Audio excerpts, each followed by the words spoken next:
Bonjour tout le monde. Notre sujet d'aujourd'hui est l'un des thèmes les plus épineux qui sont à l'ordre du jour au Maroc, à savoir celui des caisses de retraite. Nos caisses de retraite sont-ils vraiment malades? On le saura après ceci.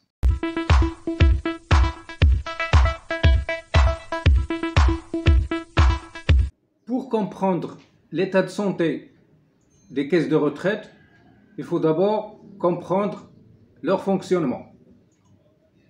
Les caisses de retraite sont alimentées à travers des prélèvements sur les salaires mensuels des salariés, appelés cotisations salariales, auxquelles s'ajoute la part patronale appelée cotisation patronale, qui est généralement le double des cotisations salariales.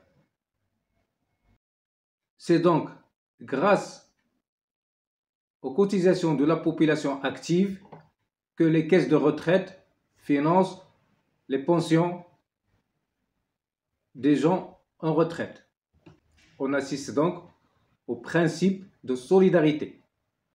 Seulement, le bon fonctionnement des caisses de retraite suppose que la pyramide des âges soit parfaitement triangulaire, avec une base largement supérieure au sommet. Comme ça, vous aurez plus de population qui cotise que des personnes en âge de retraite. Et le problème se pose dès que la pyramide change de posture. Comme par exemple ici en France, on constate que le sommet de la pyramide est gonflé, ce qui montre qu'on assiste au vieillissement de la population. D'où la décision du gouvernement français à augmenter l'âge légal d'accès à la retraite à 65 ans. Mais la question qui se pose, est-ce qu'on est au Maroc dans une même situation pour prendre les mêmes mesures d'augmenter l'âge légal d'accès à la retraite à 65 ans?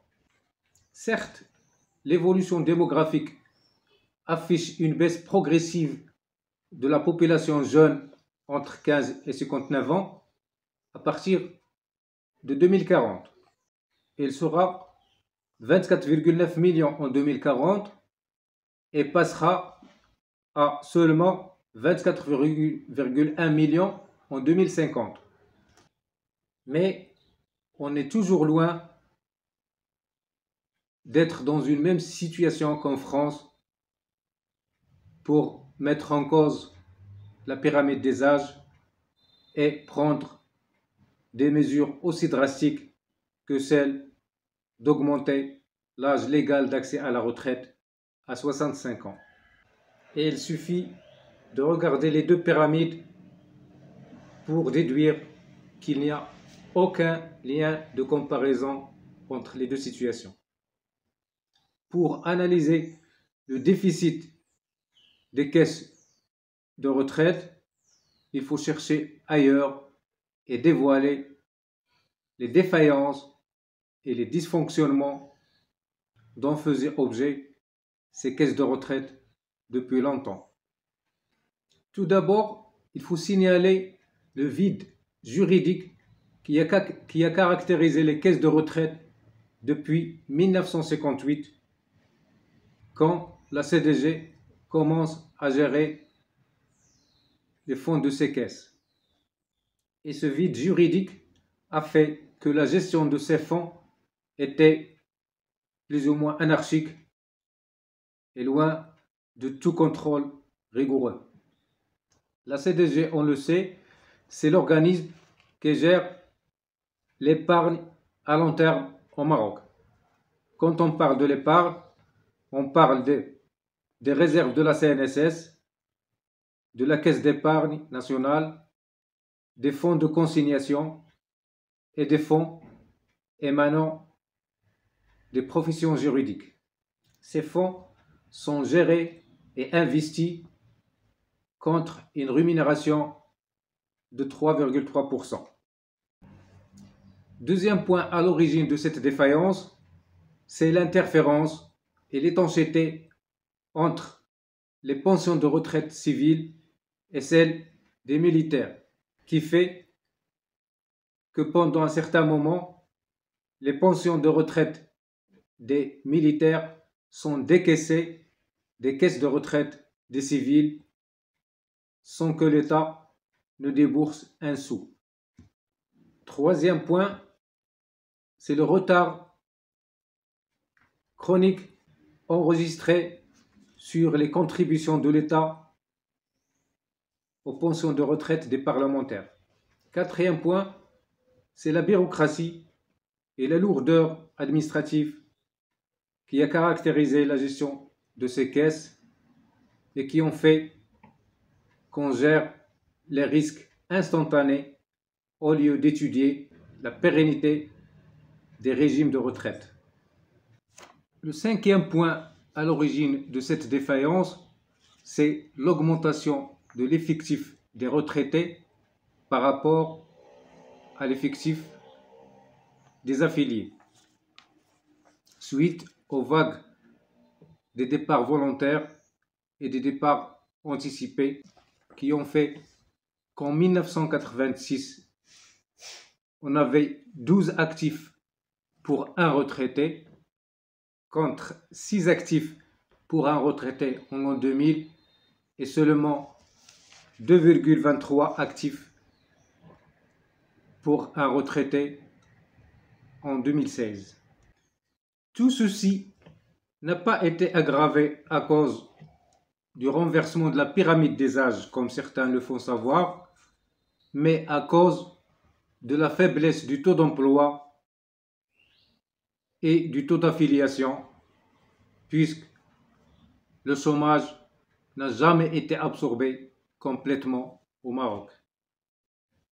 Alors, après tout ceci, y a-t-il des solutions alternatives à celle d'augmenter l'âge légal de la retraite à 65 ans? En se référant aux dernières recommandations de la Cour des comptes, celle-ci propose l'unification des régimes de retraite et création d'un pôle public unique qui unifie les règles de liquidation des pensions en tenant compte de l'évolution de la pyramide des âges. Mais ceci n'est possible que si tous les régimes de retraite trouvent un terrain d'entente, car ils n'ont pas le même risque de faillite. Le deuxième point qui peut sauver les caisses de retraite, c'est celui de réduire l'écart entre le taux d'emploi et le taux de couverture. Ce dernier qui n'est que de 33%, c'est-à-dire que 67% de la population active n'a aucune couverture de retraite. Le troisième point susceptible d'améliorer la situation financière des caisses de retraite, et c'est le point le plus crédible, est l'amélioration du taux avec lequel la CDG rémunère l'utilisation de ces dépôts ou l'instauration d'une loi qui assure une part des bénéfices de celle-ci au profit des caisses de retraite. Pour conclure, il faut dire que si l'augmentation de l'âge légal à la retraite est justifiée pour la France à cause du renversement de la pyramide des âges et le vieillissement de la population française, le Maroc n'est pas dans la même situation. Donc on ne peut pas soigner avec le même médicament deux maladies différentes.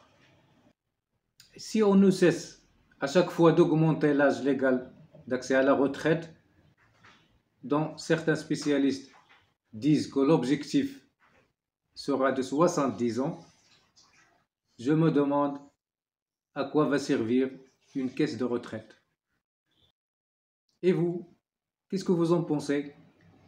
Laissez-moi des commentaires, je serai ravi d'y répondre. Et si vous n'êtes pas encore abonné, c'est le moment de le faire. Merci à tout le monde et à la prochaine vidéo.